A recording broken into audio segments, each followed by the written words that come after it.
भारत में जाति के आधार पर, वर्ण के आधार पर मूल भारतीयों का वर्गीकरण किया गया।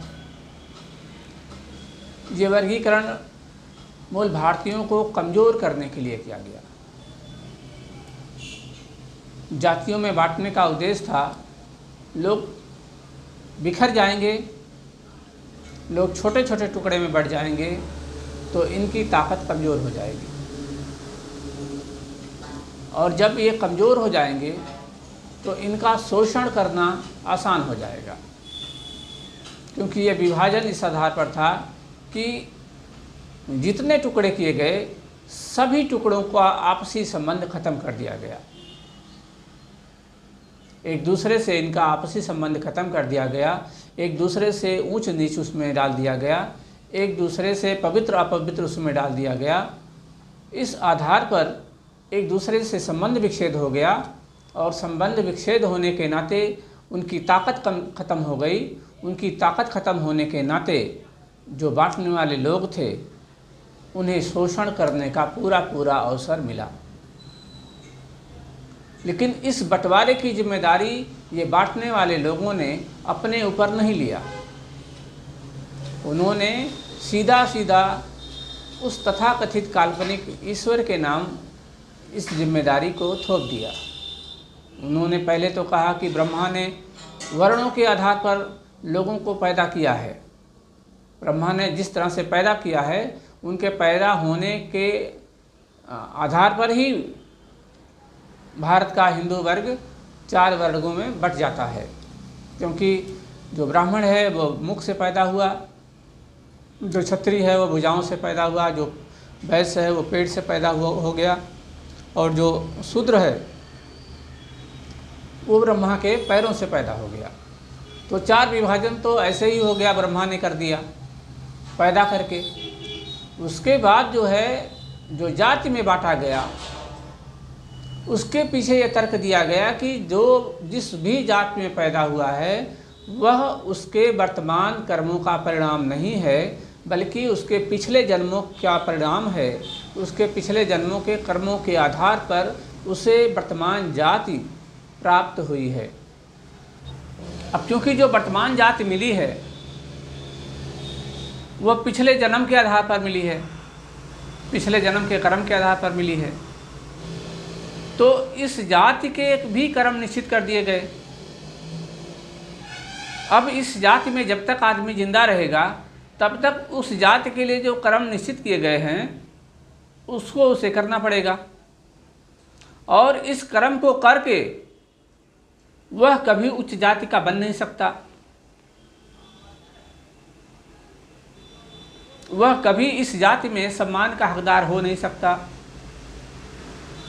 इस जाति में जो निम्न जातियां बनाई गईं, इन जातियों को तमाम बंदिशें लगाई गई, उनके तमाम स्वतंत्रताओं का हनन किया गया, तमाम अधिकारों का हनन किया गया, उन्हें हर अवसर से वंचित किया गया।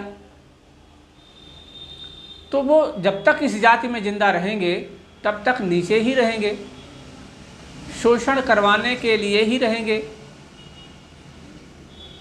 लेकिन अब इनका शोषण करने का उसमें एक और तरीका जोड़ा गया। तरीका ये था कि इस जाति से अगर अगले जन्म में मुक्ति पाना है, अगर आप चाहते हो कि अगला जन्म जो आपको मिलेगा वह फिर इस जाति में ना हो, इस तरह की दुर्दशा में आपका अगला जन्म ना पड़ जाए, इससे बचने के लिए आपको इस जन्म में ब्राह्मणों की सेवा करनी पड़ेगी। ब्राह्मणों को प्रसन्न करना पड़ेगा, ब्राह्मणों को दान करना पड़ेगा, ब्राह्मणों को कभी भी नाराज नहीं करना होगा और उनकी गुलामी करना है। अगर ये काम आप नहीं करोगे तो अगला जन्म भी आपका खराब हो जाएगा, उसमें भी आप किसी निम्न जाति में या इससे भी बदतर जाति में पैदा हो जाओगे। स्वर्ग नाम की चीज़ तो आपको मिलबे नहीं करेगी। अब स्वर्ग कैसे की कल्पना की गई कि वो बहुत अच्छी जगह है, स्वर्ग में जाने के लिए, इन दुखों से मुक्ति पाने के लिए, हमेशा के लिए छुटकारा पाने के लिए वो स्वर्ग की कल्पना की गई कि वो ऐसी जगह है जहाँ हमेशा के लिए सारे बंधन टूट जाते हैं और ऐशो आराम की ज़िंदगी हमेशा के लिए सुनिश्चित हो जाती है। तब उन्होंने यहाँ के तथाकथित निम्न जाति में पैदा हुए लोगों को बहकाने के लिए, शोषण करने के लिए एक योजना बनाई कि आपको स्वर्ग में भी पहुंचाया जा सकता है अगर आप अपनी धन संपत्ति के साथ साथ गऊ का दान करते हैं, अपनी कन्याओं का दान करते हैं, तो आपको सीधा स्वर्ग मिल सकता है।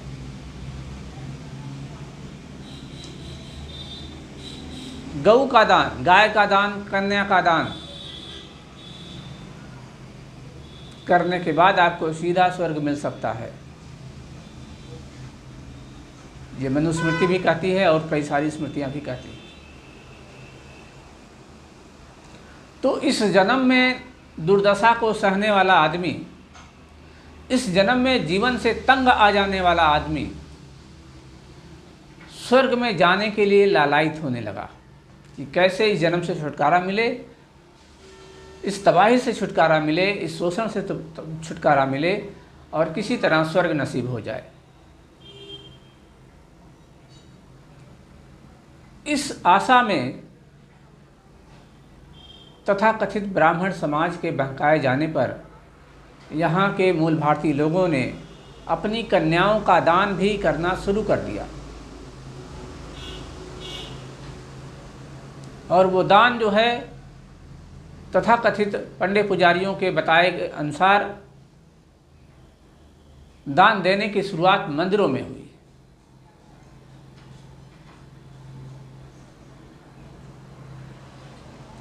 अब मंदिर में जब किसी लड़की को कोई दान करेगा, चूंकि जो वहाँ का पंडा पुजारी है, जो ब्राह्मण समुदाय के लोग हैं, उनका एक उद्देश्य है आपका शोषण करना, आपकी इज्जत आबरू सब कुछ लूट लेना। तो जब आप उनको अपनी बेटी ले जा कर के देंगे तो भला मना क्यों करेगा। उसे जिंदगी में अय्यासी करने का साधन मिल रहा है, उसने अपना वो अय्यासी करने का इंतजाम बनाया और मंदिरों में देवताओं से उन लड़कियों की शादी करना शुरू किया। जो मंदिर में मूर्ति रखी जाती है पत्थरों की, उन पत्थर की मूर्तियों से उन लड़कियों का विवाह करवा दिया और बताया कि ये मंदिर में समर्पित हो गई है, जिस देवता की इस मंदिर में मूर्ति रखी गई है उस देवता की ये सेविका हो गई है, उस देवता की जीवन संगिनी हो गई है, उस देवता को समर्पित हो गई है। अब उस देवता का विवाह इस लड़की के साथ हो गया है। अब ये मंदिर में रहेगी, हम लोगों के साथ रहेगी, जिसकी बात परमात्मा मानता है उसको खुश करेगी। तो सीधा सीधा वो ब्राह्मण इसके माता पिता को भी स्वर्ग में जाने का इंतजाम कर देगा और इसे भी मुक्ति मिलेगी।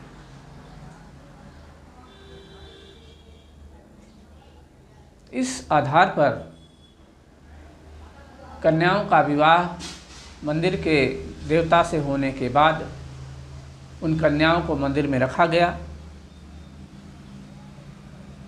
और जब उनका विवाह उस देवता के साथ हुआ तो विवाह के समय लोगों को पता चले कि ये मंदिर में रखी गई महिला है, इसकी शादी इस देवता से हुई है, उस पहचान के लिए उस कन्या के माथे पर, उस औरत के माथे पर सिंदूर का बड़ा सा टीका लगाया गया। ये सिंदूर अभी तक महिलाओं की मांग में नहीं था। ये उनके माथे पर जब वो देवदासी बनती है, एक औरत जब देवदासी बनती है, जब मंदिर के पुजारियों के शोषण का सामान बनती है, तब उसके माथे पर ये सिंदूर का टीका लगाया जाता है और उसी को देवदासी कहते हैं।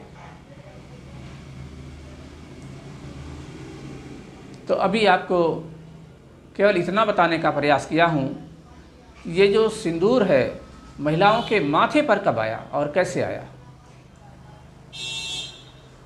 अब माथे से खिसकता हुआ ये सिंदूर मांग में कैसे जाता है। देवदासी के रूप में माथे पर आया और उसके बाद जब यहाँ बाल विवाह प्रथा शुरू होती है तो बाल विवाह करने के पीछे जो कारण था उसमें कई कारण था। महिलाओं का शोषण तो एक कारण था ही, महिलाओं की उन्नति ना हो सके, वो शिक्षित ना हो सकें, उन्हें कहीं और सोचने के लिए अवसर ना मिल सके, वो केवल भोग्य वस्तु बन करके ही इस्तेमाल की जाती रहें, ये सारी चीज़ें तो थीं। लेकिन इसके साथ ही साथ 11वीं सदी के बाद यहाँ बाल विवाह और बड़े पैमाने पर तूल पकड़ता है। जब यहाँ मुग़ल आक्रमणकारी आते हैं तब, क्योंकि आक्रमणकारी एक तो पहले से यहाँ था,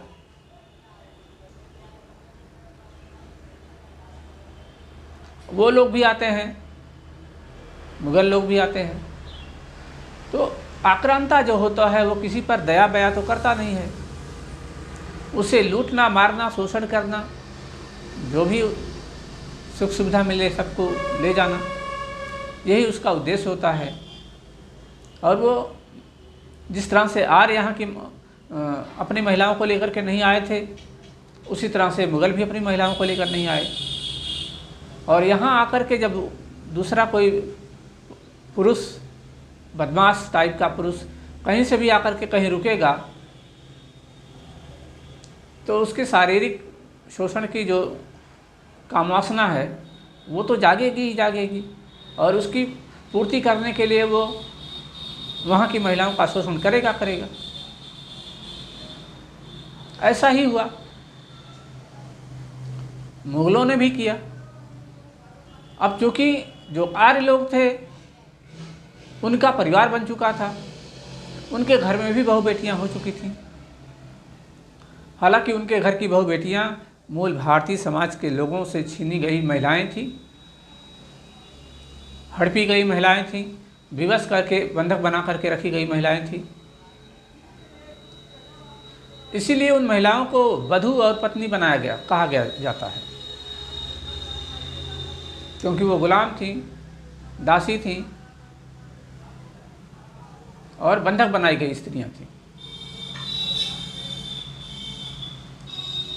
लेकिन समय के साथ साथ वो महिलाएं उनके परिवार का हिस्सा बन चुकी थीं, अब उनकी बहू बेटी बन चुकी थीं। जब मुग़ल आक्रांता लोग आए तो उनकी बहू बेटियों की इज्जत भी खतरे में आ गई। अब उनको बचाने के लिए उन्हें बाल विवाह करना पड़ा। बचपन में ही इनकी शादी कर दी जाए और इसे सुरक्षित कर दिया जाए, धर्म के नाम पर यह घोषित हो जाए कि ये जो है महिला किसी पुरुष के नाम सुरक्षित है, इसके साथ छेड़खानी करना या इसका शारीरिक शोषण करना धर्म के विरुद्ध होगा। तो उन्होंने धर्म का पाठ पढ़ा करके अपनी बच्चियों को सुरक्षित करने के लिए, अपनी महिलाओं को सुरक्षित करने के लिए उनका बाल विवाह किया। और बाल विवाह हो गया है इस बात के प्रूफ के रूप में, इस बात के सबूत के रूप में वो सिंदूर जो है माथे से थोड़ा ऊपर जाता है और मांग में सुरक्षित हो जाता है, क्योंकि मांग में उसे बार बार धुलने से बचाया जा सकता है और उसे एक बार के लगाने पे कई घंटे तक रखा जा सकता था। तो इस तरह से ये जो मांग में सिंदूर आया वो देवदासियों का जो टीका था वो थोड़ा सा ऊपर बढ़ कर के मुग़ल काल में मांग में एक सुनिश्चित जगह बनाता है। और धीरे धीरे, हालांकि वो जब मांग में आया था तो अपनी आबरू को बचाने के उद्देश्य से आया था, लेकिन धीरे धीरे चूँकि मुग़लों की बात थी इसलिए उनसे अलग दिखने के लिए कि वो मुस्लिम महिला नहीं है, जो कि जब मुग़ल यहाँ बसने लग गए तो उन लोगों ने भी यहाँ की महिलाओं को अपने घर में रखा। अब उनकी महिलाओं से, यहाँ के लोगों की जो पहले से रह रही महिलाएं थी, उनकी महिलाओं से अलग हैं, ये दिखाने के लिए कि आप मुग़ल हो, आप मुसलमान हो, लेकिन जो यहाँ पहले से थी वो आपकी बिरादरी की नहीं है, उससे अलग हैं। ये दिखाने के लिए यहाँ की महिलाओं की मांग में सिंदूर रखा गया और वो धीरे धीरे धर्म का रूप कट्टरता से लेता गया, धर्म की पहचान बनता गया। और फिर उसे जो आज का वर्तमान स्वरूप है सिंदूर का, उस स्थिति में समय के साथ धीरे धीरे पहुंचा दिया गया। उस सिंदूर को, हालांकि वो धर्म का प्रतीक है, आज बाल विवाह ख़त्म है, हालांकि महिलाएं आज भी सुरक्षित नहीं हैं, उसमें से उनके शोषण के लिए केवल मुग़ल, केवल तथाकथित छोटी जात के लोग, तथाकथित बड़ी जात के लोग, कोई एक विशेष वर्ग या जाति जिम्मेदार नहीं है। हर वर्ग में, हर जाति में, हर धर्म में महिलाओं का शोषण करने वाले लोग आज मौजूद हैं, ये अलग बात है। संविधान के आधार पर उन्हें ये बाध्यता नहीं है कि वो सिंदूर लगाएं या ना लगाएं, लेकिन धर्म के नाम पे आज भी सिंदूर अनिवार्य है। अब वो धार्मिक रूप से पूरी तरह से सुनिश्चित हो गया है, उसकी पहचान केवल धर्म को दिखाने के लिए है, उसकी ज़रूरत केवल धर्म की पहचान के रूप में है। जो महिला हिंदू नहीं है उसका सिंदूर से बहुत ज़्यादा कोई मतलब नहीं है, मतलब ही नहीं है। इसलिए वर्तमान में ये सिंदूर केवल धर्म का प्रतीक है, धर्म का बोर्ड है, महिला की गुलामी का प्रतीक बन गया है। एक महिला जब तक विवाहित रहेगी, जब तक उसका पति इस दुनिया में रहेगा, तब तक वो महिला उस पति के नाम का सिंदूर अपनी मांग में लगाएगी। यह संविधान का आदेश नहीं है, ये धर्म का आदेश है। और जब तक वो महिला उस पुरुष के नाम का सिंदूर अपने मांग में लगाएगी,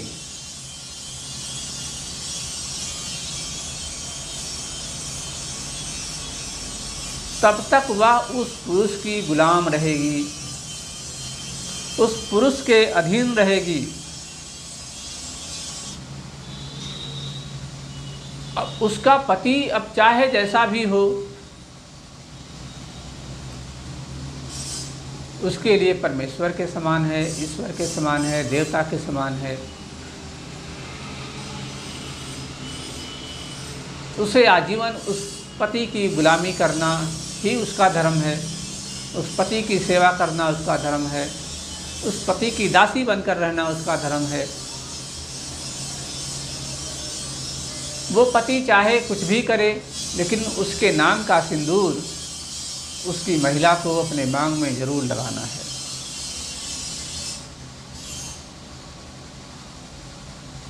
अब उस पति को भी परमात्मा बना दिया, ईश्वर बना दिया लोगों ने, फिल्मी दुनिया वालों ने और उसकी पुष्टि कर दी।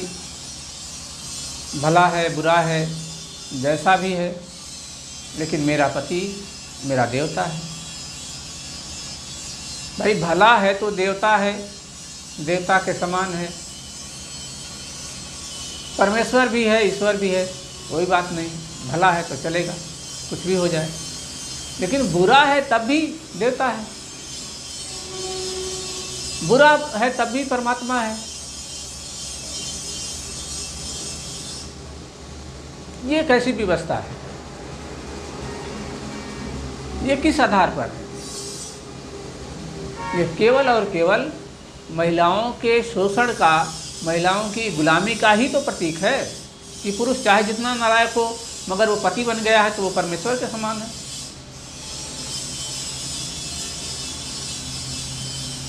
शराबी हो, जुआड़ी हो, नालायक हो, नहीं कमाने वाला हो, पागल हो,